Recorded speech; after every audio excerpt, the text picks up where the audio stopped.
Abre sua Bíblia aí em Êxodo 12. Eu, particularmente, estou muito animado, estou muito feliz, eu estou muito empolgado com o que o Senhor vai fazer. Apesar de mim, nós não estamos aqui para ouvir um homem, nós estamos aqui para ouvir o que o Senhor tem para nós, não é verdade? Então, abre aí comigo em Êxodo 12. Êxodo 12 é um capítulo muito importante para a nossa casa, estamos sempre falando, não apenas na Páscoa, mas estamos sempre falando. E hoje eu quero trazer novamente esse capítulo, porque a Páscoa, meus irmãos, ela não fala apenas a respeito de uma comemoração, onde nós comemos ovo de Páscoa, onde nós comemos, sei lá, talvez uma refeição com amigos, com família. Não, a Páscoa fala sobre algo mais profundo, a Páscoa fala sobre algo mais real. E é sobre isso que eu quero falar aqui. Então abre aí, você que abriu, Êxodo capítulo 12, a partir do versículo 1, diz assim: O Senhor disse a Moisés e a Arão na terra do Egito. O que está acontecendo aqui, meus irmãos? Você lembra, José foi levado cativo ao Egito, lá ele prosperou, lá ele se tornou um governante e toda a sua família foi para lá, os 70 foram para lá e viveram lá no Egito, foram prósperos lá. Só que com o passar dos anos, os governantes do Egito se esqueceram do povo hebreu. E o povo hebreu começou a ser feito escravo ali. O povo hebreu começou a ser feito cativo ali no Egito. Eles trabalhavam como escravos, eles eram sobrecarregados e eles começaram a clamar o Senhor. É isso que as Escrituras dizem. Logo no início aqui do livro de Êxodo, o povo começou a clamar ao Senhor: Senhor, nos tire desse lugar. Lembre-se de nós, lembre o que o Senhor prometeu a Abraão. Lembre o que o Senhor prometeu a Isaac, lembre o que o Senhor prometeu a Jacó. Nós estamos aqui, nós estamos debaixo de uma promessa e nós cremos que o Senhor vai nos livrar dessa situação. O Senhor não nos fez para essa situação. Então o Senhor levantou Moisés, o Senhor levantou um homem em justiça, que iria tirar esse povo, nós já sabemos a história, iria tirar esse povo de um lugar de escravidão, que era o Egito, até rumo a uma terra nova, rumo a Canaã, onde não Moisés, mas Josué, ele entra ali em Jericó e nós temos o início ali do povo de Israel. Então é nesse contexto aqui de prisão, é nesse contexto onde o povo está sendo sobrecarregado que nós temos as pragas e logo depois a Páscoa. Porque esse homem chamado Moisés, ele é levado, Deus trabalha no coração dele e ele volta para ali, para aquele confronto com o faraó, e nós temos as pragas e por fim aqui em Êxodo 12 nós temos o que findou a saída do povo, o que findou ali o início da peregrinação. Então eu quero falar muito, meus irmãos, o que tem entre um lugar de escravidão e um lugar de peregrinação. Nós falamos muito como Igreja One, meus irmãos, sobre nós sermos peregrinos.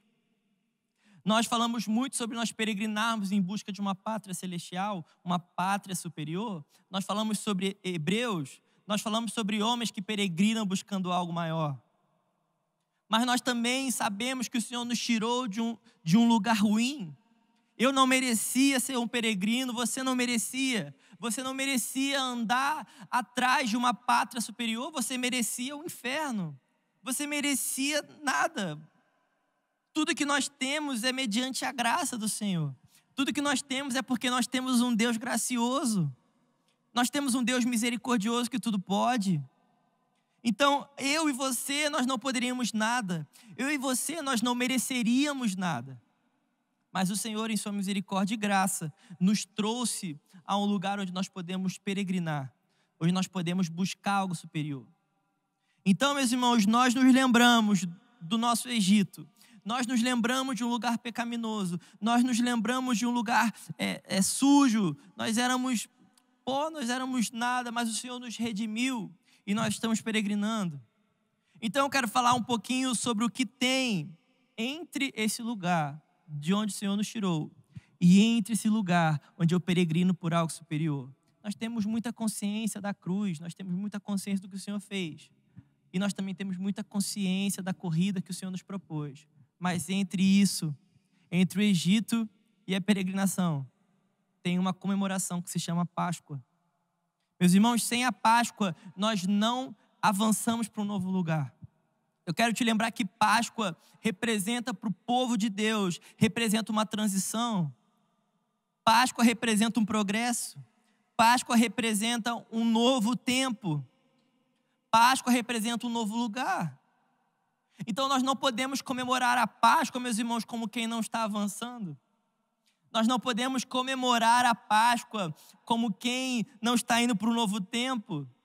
Ah, não, eu só vou comer mais um chocolatezinho aqui e depois eu continuo minha vida. Não, meus irmãos. Primeira coisa que eu quero falar aqui, dentre algumas, né? Não se permita amanhã acordar em um mesmo tempo. Não se permita amanhã, na segunda-feira, acordar na mesma estação. Porque não é isso o que a Páscoa nos propõe. A Páscoa nos aponta ao novo tempo. A Páscoa nos lembra de um novo tempo. Amém, meus irmãos? Então vamos continuar aí. Vamos entender um pouquinho dessa Páscoa que nós estamos falando.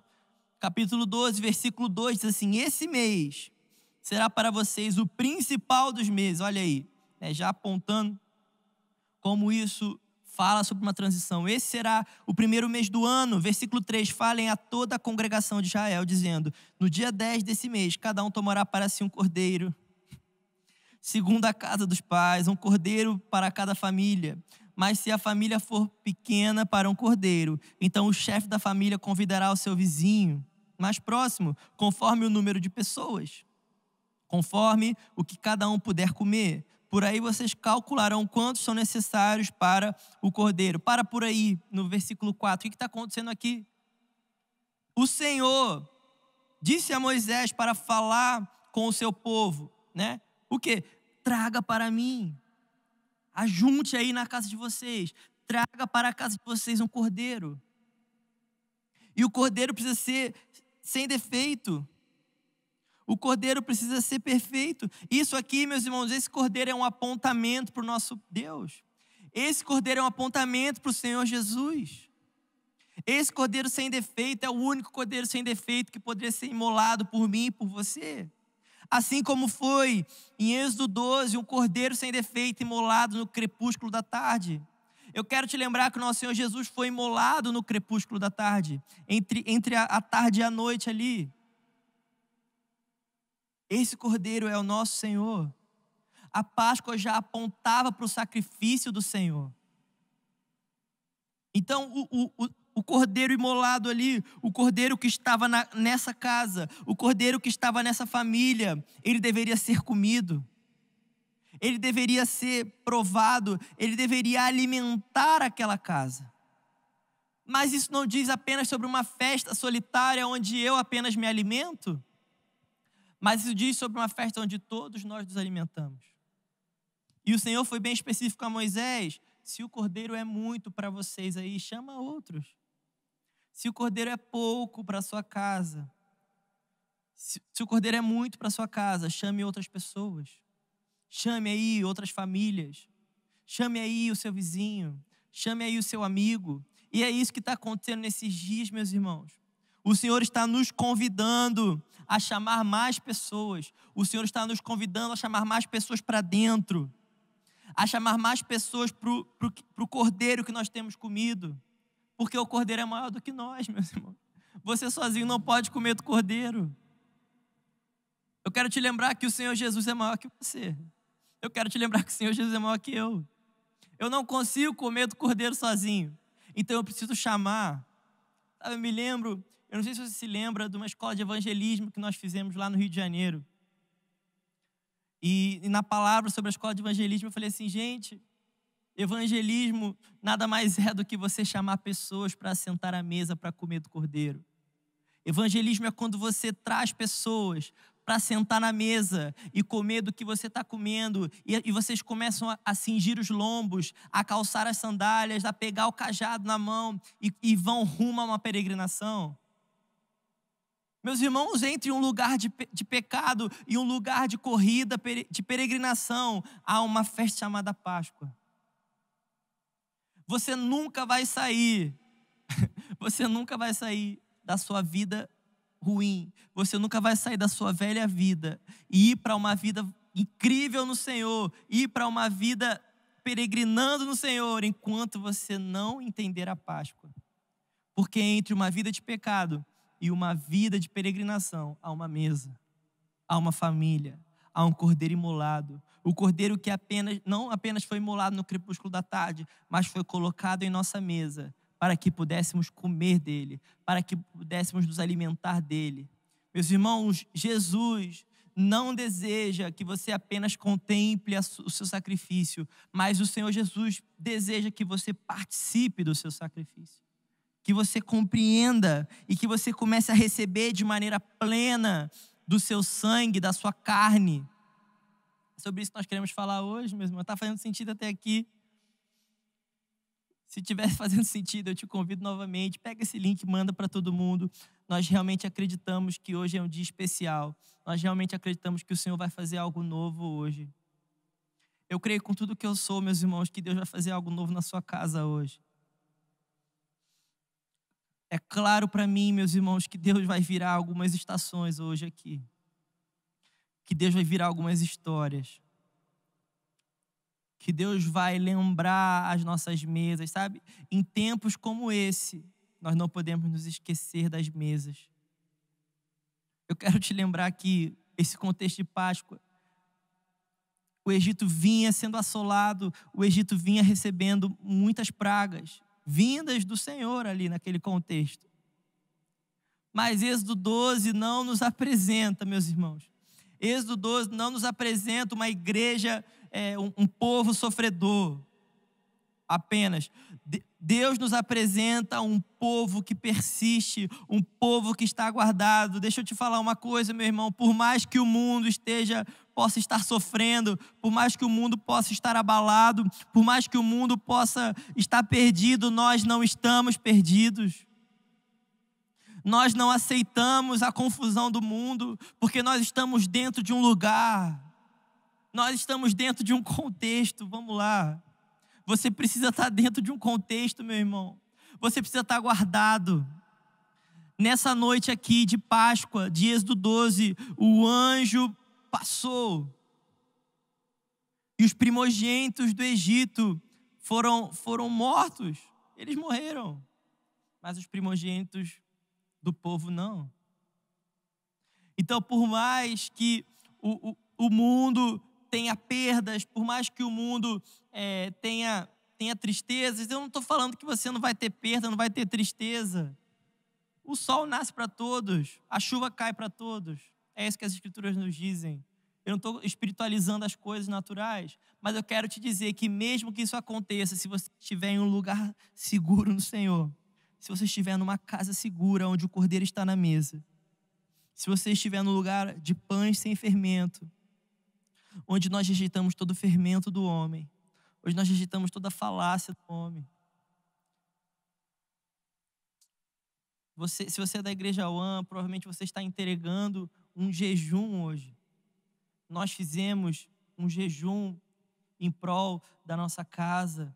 Nós fizemos um jejum em prol da igreja, em prol das nossas famílias, em prol das nossas vidas, para que o Senhor tire todo o fermento, para que o Senhor leve toda a filosofia humana, para que o Senhor leve todo o fermento humano. Nós não queremos sentar na mesa com fermentos humanos.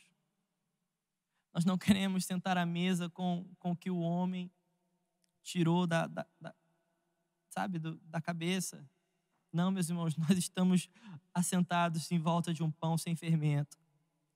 Nós estamos em volta de um pão puro. Nós estamos em volta das Escrituras, meus irmãos.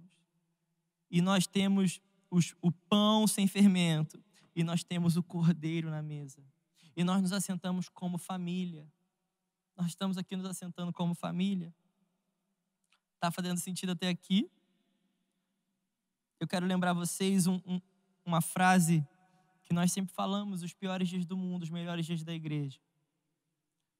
Por mais que o mundo aparente está indo de mal a pior, nós não estamos no curso desse mundo. Nós não estamos indo com esse mundo. Nós não somos alheios, nós não somos ignorantes, nós precisamos trabalhar, nós precisamos acordar cedo e trabalhar. Nós precisamos ser os mais excelentes no nosso trabalho. Eu quero te encorajar que você seja o mais excelente no seu trabalho. Se você é um médico, seja o médico mais excelente do seu hospital. Se você é um engenheiro, que você seja o engenheiro mais excelente aí da sua empresa. Se você é um advogado, seja o melhor advogado que você possa ser. Se você é um empresário, seja o melhor empresário. Se você é um estudante, seja o melhor estudante. Eu não estou falando aqui que você tem que ser ignorante quanto ao curso desse mundo. Mas, meus irmãos, nós vamos lá nos lembrando que nós somos de outro mundo. Nós vamos lá nos lembrando que nós somos de outro sistema. Mundo que eu estou falando aqui é sistema. É aion, é um tempo, é uma organização. Nós estamos em um outro tempo. Nós estamos em uma outra frequência. Pelo menos nós deveríamos estar. Nós não estamos no curso desse mundo. Então, por mais que o mundo esteja indo a um lugar talvez horrível, nós estamos indo para um lugar sobremodo excelente. Nós estamos seguindo, peregrinando rumo a uma pátria superior. Nós estamos buscando uma pátria superior. Você está me entendendo aqui? Está fazendo sentido? Até agora nós estamos lendo, se você chegou agora aqui, nessa pregação, nós estamos lendo Êxodo 12. Nós estamos falando sobre como nós devemos nos assentar à mesa. Porque entre o Egito e o deserto há uma mesa. Entre o Egito e o deserto há uma Páscoa imolada ali. Entre o Egito e o deserto há uma família. Você nunca vai peregrinar de uma maneira excelente se você não tem uma família. Eu quero te lembrar que quem Deus chamou para peregrinar é um pai. Deus não chamou um homem solto para peregrinar. Deus chamou um pai. Quando nós olhamos para os homens que peregrinaram, nós chamamos, segundo a tradição cristã, nós chamamos de patriarcas, nós chamamos de pais, nós falamos de uma família. Quem é o seu Deus? Meu Deus é o Deus de Abraão, Isaac e Jacó. Meu Deus é o Deus de família. Então Deus não chama para peregrinar quem não tem senso de família. Se você quer peregrinar sem o senso de família, eu te aconselho a parar. Porque daqui a alguns anos você vai se cansar. Não, Davi, mas eu conheci alguém incrível. Meus irmãos, eu não estou falando sobre alguém incrível. Se tem alguém incrível aqui, é o cordeiro que está na mesa. Nem se for eu. Não, Davi, eu vou peregrinar porque você vai me ajudar. Não, eu não vou te ajudar. Não do jeito que o cordeiro pode te ajudar. Você quer peregrinar, meu irmão? Então primeiro assente à mesa e comemore. E ao sinal, nós nos levantamos rápido, nós cingimos os nossos lombos, nós calçamos as nossas sandálias, nós pegamos o cajado e nós vamos em direção ao novo lugar.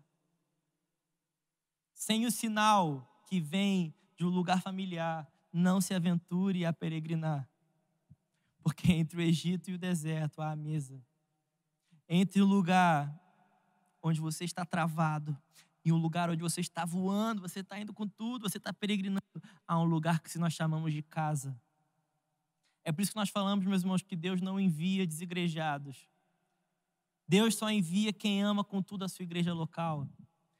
Deus está enviando nesse tempo, meus irmãos. Na verdade, esse é o protocolo dele. Ele está enviando pessoas que são comprometidas com o seu contexto.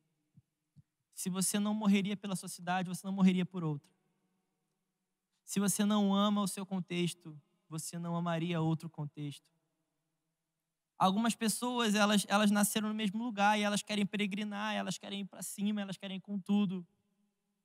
E elas falam assim, Davi, eu vou para lá porque eu vou amar aquele contexto. Meus irmãos, se você não ama nem o seu contexto, onde você sabe onde é a padaria, onde você sabe onde é a farmácia, onde você sabe onde é o supermercado, o banco, onde você tem lá os seus familiares, seus amigos, se você não ama nem esse contexto, que você sabe como pegar ônibus, que você sabe como pegar metrô, se você não ama nem esse contexto, meu irmão, você não vai amar outro contexto. Deus está nos ensinando a assentar à mesa de uma maneira tranquila, de uma maneira confiada. Nós precisamos confiar na mesa, meus irmãos. Quando nós nos levantamos, quando o Senhor nos diz, quando o Senhor nos apresenta, quando vem o sinal, levante, então nós levantamos. Um dos maus desse século, meus irmãos, é a ansiedade. Então nós nos apresentamos muito ansiosos nesse tempo. Eu quero te trazer reflexão. Imagina se o Senhor Jesus fosse ansioso. Meus irmãos, o Senhor Jesus, ele passou 30 anos esperando o toque do Senhor, esperando o aval do Pai. É chegada a hora para que ele iniciasse seus 3 anos e meio de ministério. Então pense que Jesus esperou 10 vezes mais do que ele atuou. Se Jesus atuou 3 anos, ele esperou 30. E nós queremos fazer o contrário, nós queremos esperar 3 anos para atuar 30.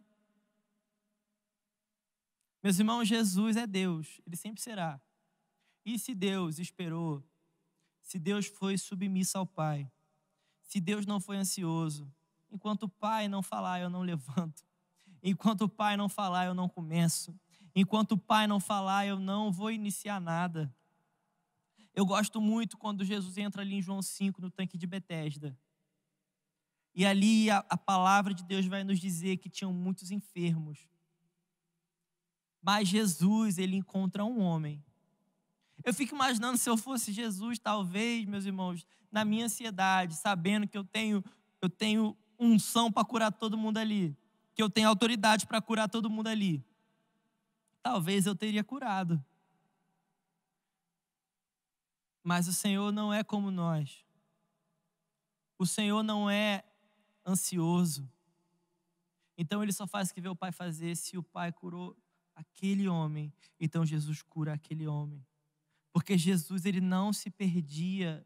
Jesus, ele não se perdia nos acontecimentos, porque ele estava olhando algo superior. Nós não podemos ser ansiosos nesse tempo, meus irmãos. Eu fico imaginando, às vezes, eu tenho aprendido muito isso da parte do Senhor, como eu preciso me aquietar no Senhor, como eu preciso descansar no Senhor.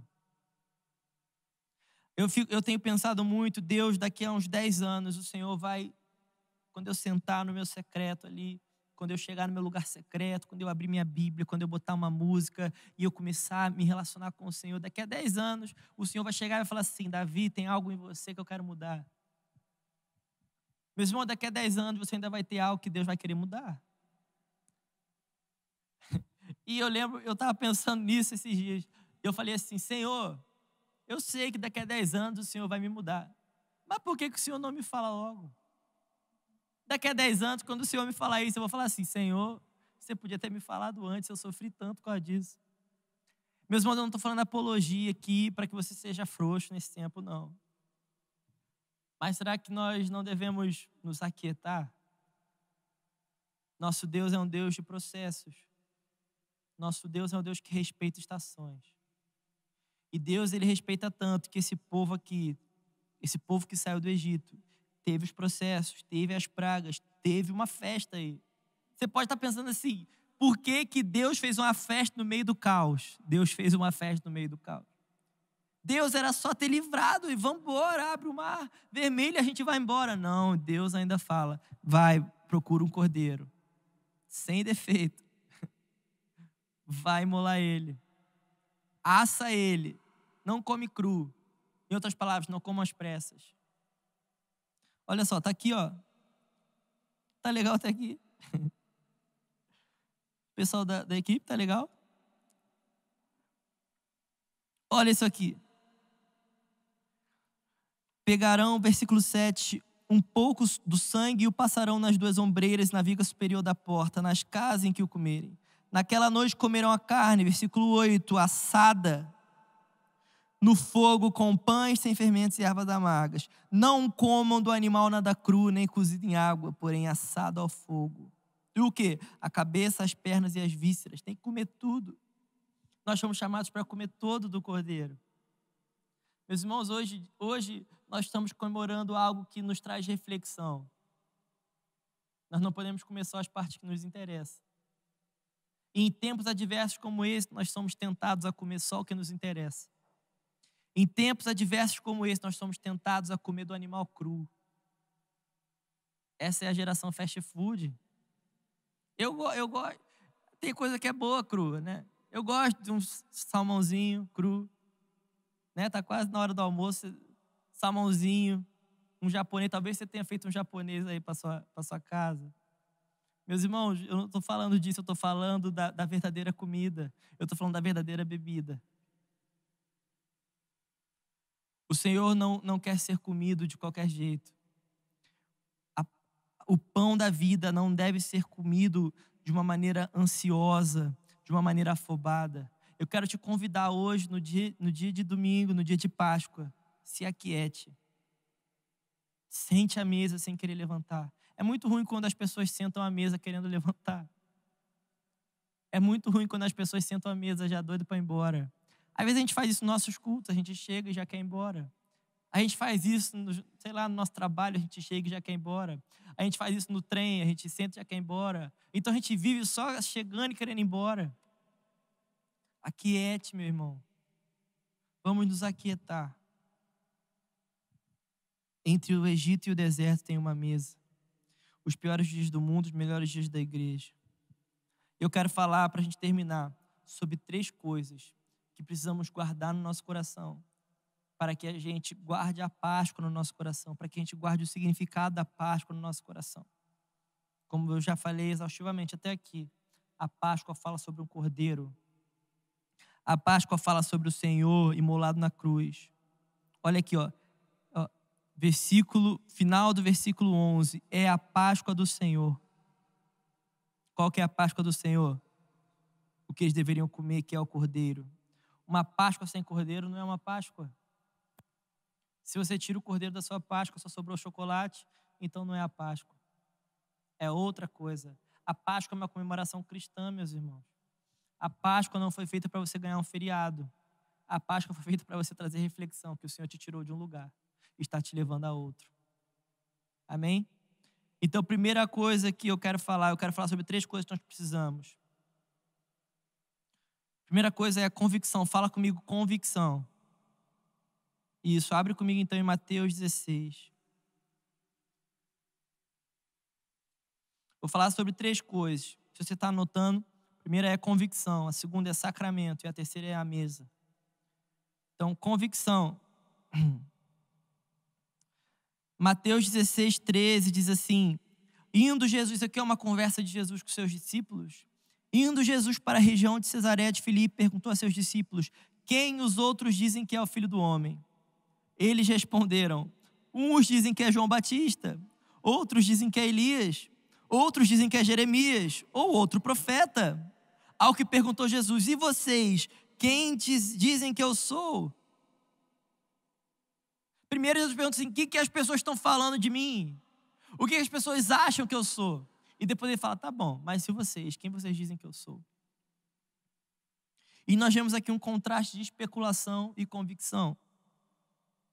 E olha que Pedro, em convicção, fala assim, ó. Respondeu Simão Pedro e disse: o Senhor é o Cristo, o Filho do Deus vivo.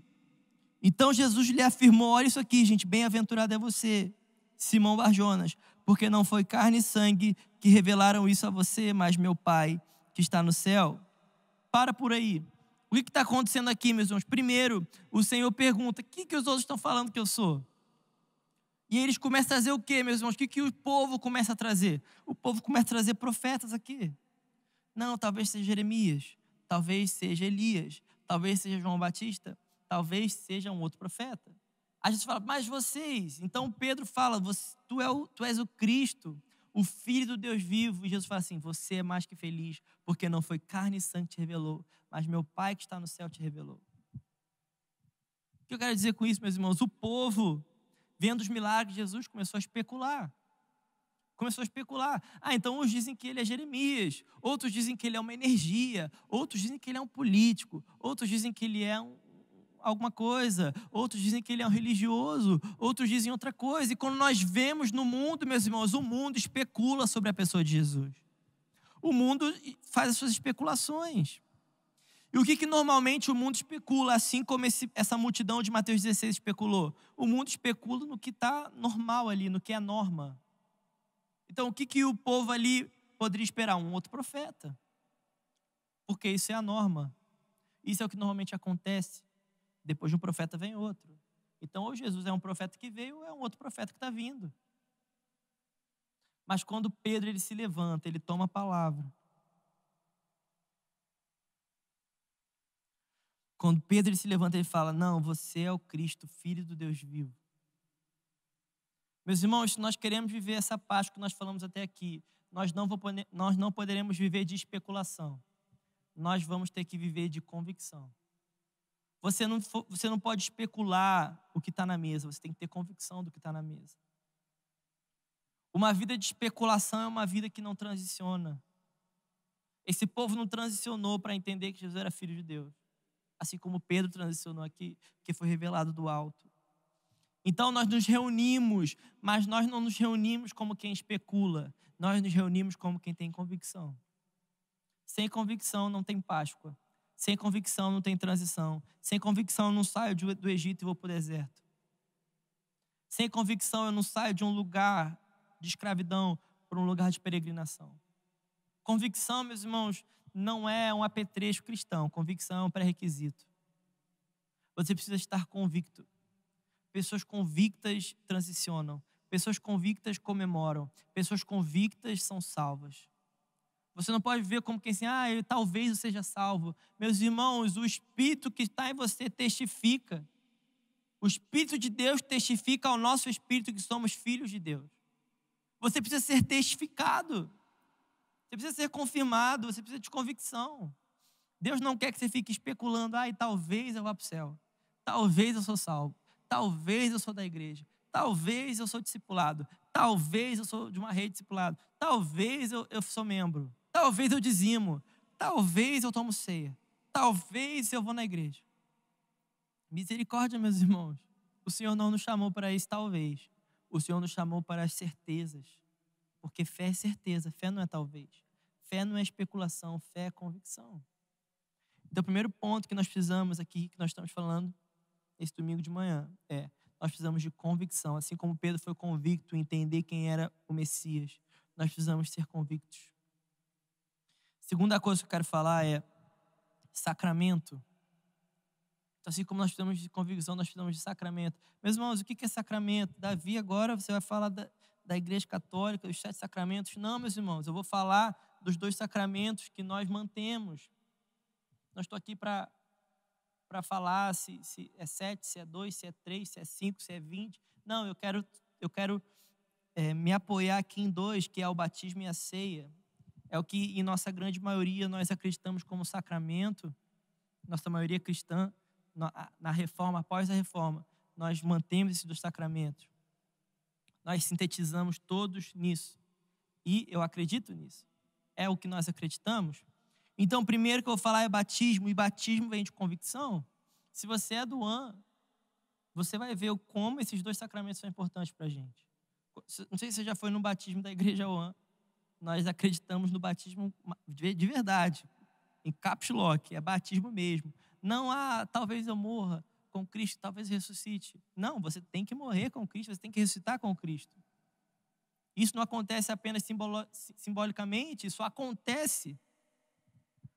Isso acontece? Davi, mas comigo não foi assim mesmo, mas deveria ser. Eu tenho testemunhado de pessoas que descem de um jeito e sobem de outro jeito. Eu acredito nesse batismo. Eu acredito na morte do velho eu e na ressurreição de um novo eu, que é Cristo. Cristo em nós, a esperança da glória.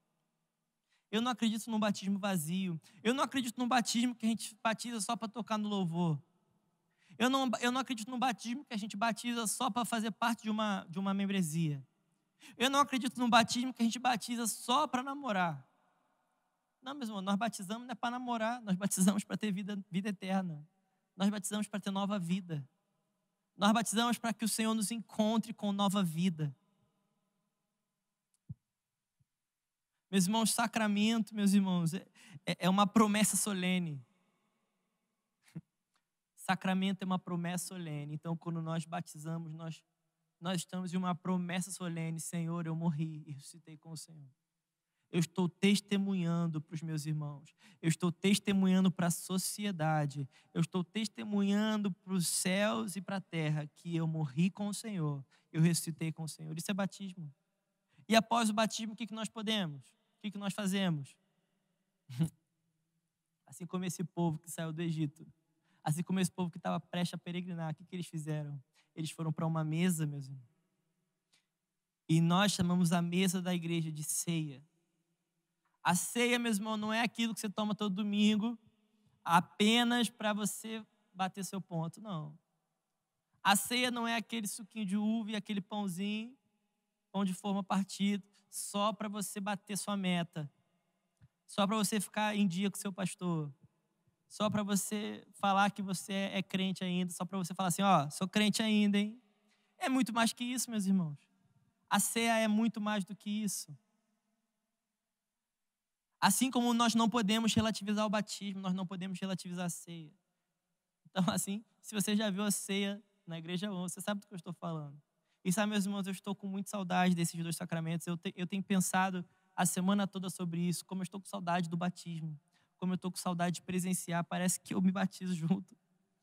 Como eu estou com saudade da ceia, onde os irmãos estão ali compartilhando do cálice. Eu sei que nós não podemos, né, fazer isso de maneira como nós gostamos, mas eu quero que essas verdades continuem no nosso coração. Que nós possamos continuar testemunhando essas promessas solenes, que nós morremos e ressuscitamos com Cristo.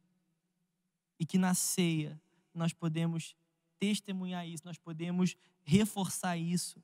Ceia, meus irmãos, é uma mesa que o Senhor nos colocou, assim como Ele colocou para os seus discípulos, onde nós nos lembramos da carne de Jesus, onde nós nos lembramos do sangue de Jesus, e juntos nós compartilhamos desse sangue. E juntos nós compartilhamos do cordeiro que foi imolado. Juntos nós participamos, nós nos lembramos do batismo, nós nos lembramos da cruz. Mas não só isso, nós nos lembramos que Ele em breve voltará. Então, se no batismo eu tenho a convicção, como nós falamos no primeiro ponto, que eu morri e ressuscitei, na ceia eu tenho a convicção, porque eu me lembro e eu sei para onde eu estou indo. Meus irmãos, não tem vida cristã sem batismo e ceia. Se você não é batizado ainda e você quer de fato entrar em um novo lugar com o Senhor, eu te convido a procurar o seu pastor. Se você não é da igreja 1, procure o seu pastor na sua igreja local. Não se permita andar com a velha vida, você não vai conseguir. Tem muitas lutas da nossa vida que nós passamos porque nós não nascemos de novo. Você precisa nascer de novo. Tem muitas feridas que só saem nascendo de novo. Porque quando nós morremos com Cristo, você pode bater, se você bater numa face, dá outra. Isso é um novo nascido. Essa é uma verdadeira característica do novo nascido. Ele não se entrega a caprichos, ele não se entrega ao ego humano, ele tem um ego transformado. Por quê? Porque ele morreu. Eu estou no lucro, eu ganhei a vida de Deus. Eu não estou preocupado com a minha vida, eu tenho a vida de Deus. E pessoas que realmente têm comunhão na ceia são pessoas que trocam do pão, pessoas que trocam da revelação, pessoas que trocam do cálice, pessoas que deixam o sangue de Jesus correr pelo corpo. Essa é a ceia do Senhor. Então nós, como família, nós estamos sempre nos lembrando que Ele, assim como Ele veio e morreu na cruz e ressuscitou ao terceiro dia, Ele em breve voltará para nos buscar juntos. Não para te buscar. Deixa eu te falar uma coisa, meus irmãos, o Senhor não volta para te buscar. O Senhor volta para nos buscar. O Senhor não vai vir buscar indivíduos, o Senhor vai vir buscar uma igreja. O Senhor vai vir buscar uma igreja, meu irmão, uma igreja que, por meio do batismo, esperou a sua vinda por meio da ceia. O Senhor vai vir buscar essa igreja que nasceu de novo no batismo e se manteve perseverando na ceia e perseveravam no partir do pão. Então nós perseveramos na ceia até que Ele volte. Então, se nós precisamos de convicção, o segundo ponto que eu falei é nós precisamos de sacramento. E eu quero terminar a palavra de hoje, meus irmãos, com 1 Coríntios 11. Tá legal até aqui. Prometo que eu estou acabando, para sua comida não queimar aí. Eu quero falar sobre a mesa do Novo Testamento. Então, nós falamos sobre a mesa do Antigo, nós falamos sobre convicção, sacramento e uma mesa numa ótica neotestamentária. E eu quero ler, para a gente terminar aqui, a história que está lá sobre a igreja de Corinto, que Paulo nos conta. A partir do versículo 17 diz assim: mas nisso que agora prescrevo, não posso elogiá-los, porque vocês se reúnem não para melhor, e sim para pior. Porque antes de tudo, estou informado de que quando se reúnem na igreja, existem divisões entre vocês. E eu, em parte, acredito que isso é verdade. E é até necessário que haja partido entre vocês, para que também os aprovados se tornem conhecidos entre vocês.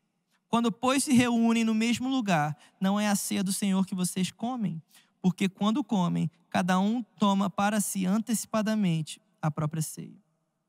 Enquanto um fica com fome, outro fica embriagado. Será que vocês não têm casa onde podem comer e beber? Ou menosprezam a igreja de Deus e envergonham os que nada têm? Que posso dizer a vocês? Devo elogiá-los? Nisso, certamente, não posso elogiá-los.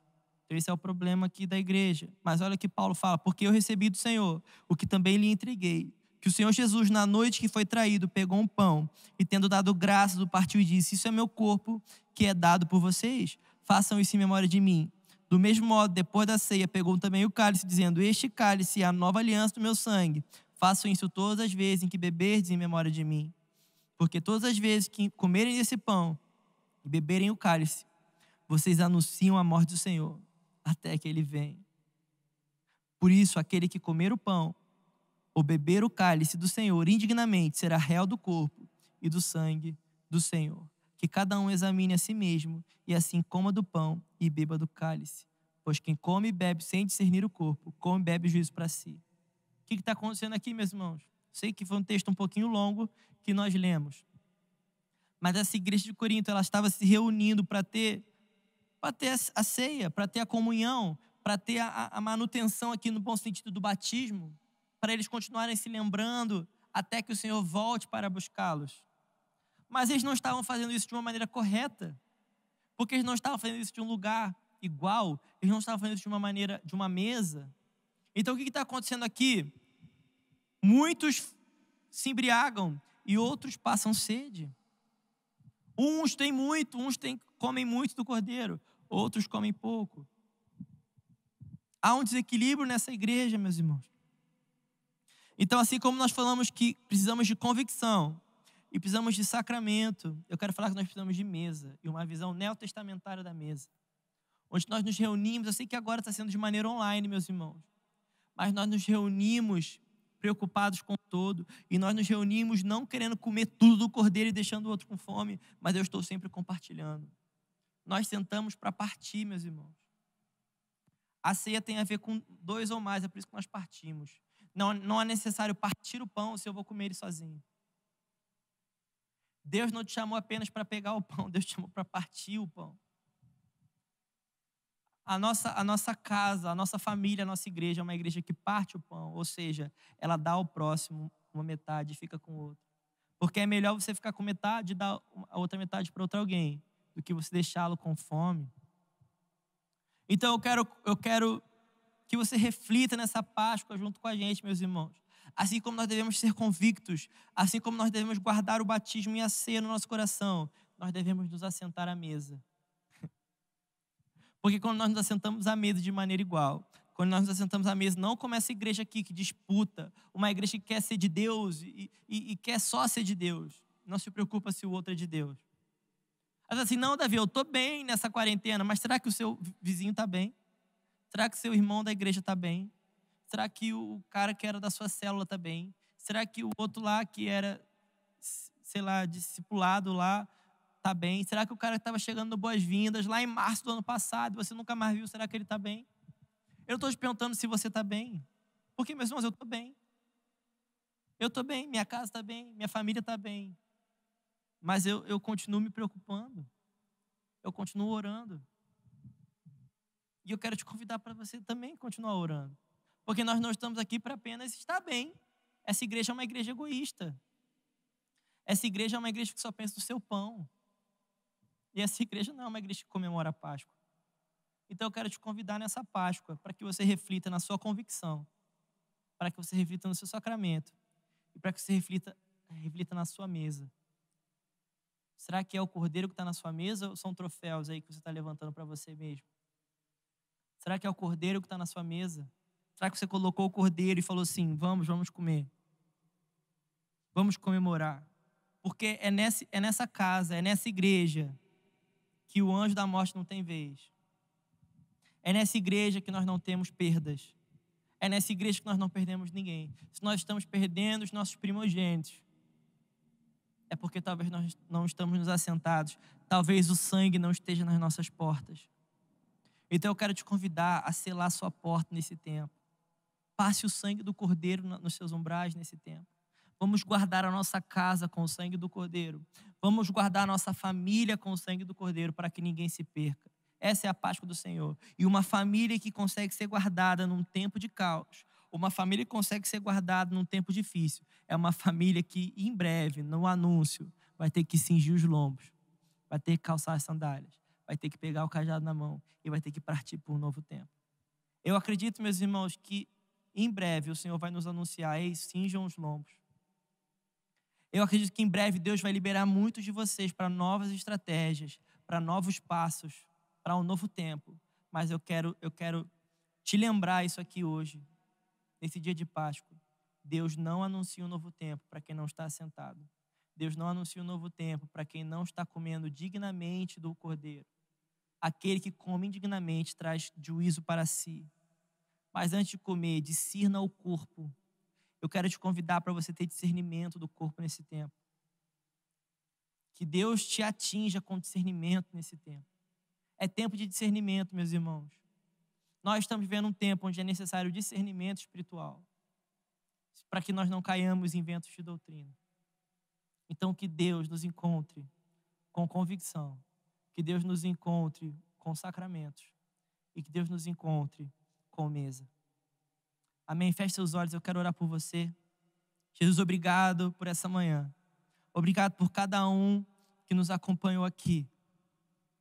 Obrigado por essa mesa bem grande que o Senhor colocou em São Paulo, o Senhor colocou no Rio, o Senhor colocou em Juiz de Fora, o Senhor colocou por aí. Obrigado, Deus, nós não queremos que uns comam muito e outros comam poucos. Deus, nós oramos para que nós sabemos que tem cordeiro para todo mundo. Então nós espalhamos o seu pão nesse tempo. Nós espalhamos o seu pão nessa manhã. Nós não queremos comer sozinhos, nós não queremos comer muito enquanto outros não comem nada. Deus, venha colocar a sua mesa nesse domingo de Páscoa. Venha colocar a sua mesa, Senhor. Deus, eu oro por convicção. Aquele que está desanimado nesse tempo, eu oro por convicção, Jesus. Eu oro que o Senhor encontre com convicção cada um. Aquele que está desanimado em casa, que o Senhor anime. E Deus, traga a nossa memória os sacramentos, as nossas promessas solenes. Traga à nossa memória o nosso batismo. Nos lembre que nós não vamos retroceder porque nós morremos de verdade. Traga à nossa memória a ceia. Nos lembre que nós temos irmãos nos preocupando conosco. Nós temos uma mesa que se preocupa conosco. Nós temos um lugar à mesa. A nossa cadeira está nos esperando. Nos lembre dos sacramentos, Senhor. E Deus, nós não queremos sentar convictos e entendendo o sacramento, mas de uma maneira indigna. Então nos ensine a se comportar na mesa, para que nós possamos comemorar a Páscoa do Senhor. Para que nós possamos comemorar de uma maneira digna, de uma maneira com muito discernimento, Senhor.